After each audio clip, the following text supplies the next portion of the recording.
సచివాలయంలో నీళ్ళు వచ్చినాయి మీరు అందరూ కూడా తెలుసు. సచివాలయంలో నీళ్ళు ఎందుకు వచ్చినాయంటే ఎక్కడ కానీ ఒక డ్రాప్ నీళ్ళు అనేది సచివాలయంలో ఎక్కడ కూడా కనిపించలేదు. నేను కూడా వెళ్ళాం, మా బిల్డింగ్ కూడా చూసాం, ఎక్కడ చూసినా ఒక డ్రాప్ నీళ్ళు కూడా చుక్కు కూడా రాలేదు. కానీ ప్రతిపక్ష నాయకుడు ఆయన ఒక్క దాంట్లోనే ఆఫీస్లోనే నీళ్ళు వచ్చినాయంటే అది కూడా ప్రతి ఒక్కరు కూడా ఆలోచన చేయాలి. ఎందుకు వచ్చినాయి అక్కడ ఒకటి బకెట్లో నీళ్ళు ఎందుకు పట్టుకుంటున్నారని మేము కూడా ఆలోచించాం, ఆశ్చర్యపోయినాం. కానీ తిరిగి మనం చూసిన తర్వాత వాళ్ళ అసెంబ్లీ అయిపోయిన వెంటనే ఆ పైపులు కోసేశారు. వాళ్ళు ఎంత దుర్మార్గంలో ఒక్కసారి ప్రతి ఒక్కరు కూడా గమనించాలి. మన రాష్ట్రం కష్టాల్లో ఉండి ఇబ్బందుల్లో ఉన్నా కూడా చంద్రబాబు నాయుడు గారు బయట డబ్బులు తీసుకొచ్చి అక్కడ మనకు సచివాలయం మన చంద్రన్న మనకు కట్టిస్తే కనీసం మనకు ఉండడానికి ఒక మీటింగ్ పెట్టుకోవడానికి కూడా ఒక హాల్ లేదు.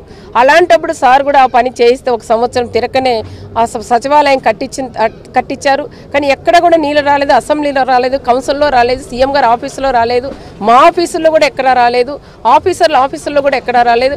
కేవలం ప్రతిపక్ష నాయకుడు ఒక్క దాంట్లోనే నీళ్ళు వచ్చినాయి.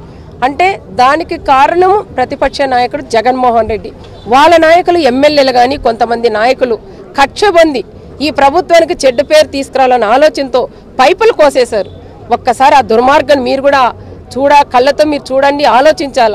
ఎవరైనా పైపులు కోసేస్తారండి? పైపులు కోసేసిన తర్వాత నీళ్ళు ఎక్కడ పోతాయి? అవి ఎక్కడ పోవడానికి ఇబ్బంది, ఎక్కడ పోవడానికి కూడా లేకుండా ఆ నీళ్ళు కారినాయి. మరి నువ్వు పైపులు కోసేస్తే నీళ్ళు రావా? ఎక్కడ పోతాయా నీళ్ళు? ఒకసారి ఆయన ఇంట్లో కూడా పైపులు కోసేస్తే ఆ నీళ్లు ఎక్కడన్నా బయటకు పోతాయా, వాళ్ళ ఇంట్లో నీళ్లు కారుతాయనే విషయం కూడా జగన్మోహన్ రెడ్డి కూడా టెస్ట్ చేసి చూడాలని కూడా హెచ్చరిస్తున్నాం. నువ్వు ఎన్ని అడ్డంకులు వేసినా, నువ్వు ఎన్ని తప్పదారులు వేసినా, తప్పడగలేసినా ఈ ప్రభుత్వమే కాకుండా ప్రజలు కూడా ఎవరు నిన్ను క్షమించరని కూడా ఆయన కూడా తెలియజేస్తున్నాం. ఎప్పటికీ మా ప్రభుత్వం ఈరోజు మహాసంకల్పం సందర్భంగా కూడా చెప్తున్నాం, మా నాయకుడే కాకుండా ప్రజలందరూ కూడా ప్రతి ఒక్కరు కూడా వచ్చి మహాసంకల్పంలో ఈరోజు ఒక రాప్తాడు నియోజకవర్గంలో 15,000 మంది అటెండ్ అయ్యారు. అదేవిధంగా టౌన్లో కానీ చంద్రబాబు నాయుడు దగ్గర ప్రతి దగ్గర కూడా మహాసంకల్పం చాలా ఘనంగా కూడా చేశాం మేము. ఈరోజు ప్రతిపక్ష నాయకుడు అనుకుంటాడు ఇవన్నీ కూడా చూపిస్తే చంద్రబాబు నాయుడు గారికి డిపాజిట్ రాదని. మా నాయకుడు చంద్రబాబు నాయుడు గారికి ఇప్పుడే చెప్తున్నాం, నువ్వు ఎన్ని పైపులు కోసేసినా, ఎన్ని సోపాలు కోసేసినా, ఏది చేసినా కూడా నువ్వు అక్కడే ఉంటావని జగన్మోహన్ రెడ్డికి చెప్తున్నాం. మా చంద్రబాబు నాయుడు గారు ఉన్నన్నాళ్ళు, మా తెలుగుదేశం నాయకులు కానీ కార్యకర్తలు మా జెండా ఉన్నన్నాళ్ళు నీ జెండా పైన రెపరెపలు ఆడదు అని జగన్మోహన్ రెడ్డి గారికి కూడా హెచ్చరిస్తున్నాం.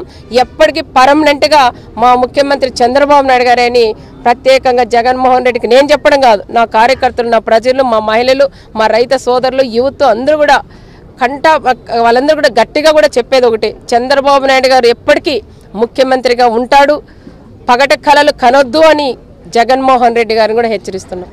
అంతు చిక్కని రహస్యాలు, మరెన్నో మనకి తెలియని పురాతన కట్టడాలు, వాటి వెనక దాగిన నిజాలు, పూర్వీకుల ఆచారాలు, మరెన్నో మూఢ విశ్వాసాలు, ఇలా కాలగర్భంలో కలిసిపోతున్న రహస్యాల కొరకు సబ్స్క్రైబ్ చేయండి రహస్యవాణి ఛానల్.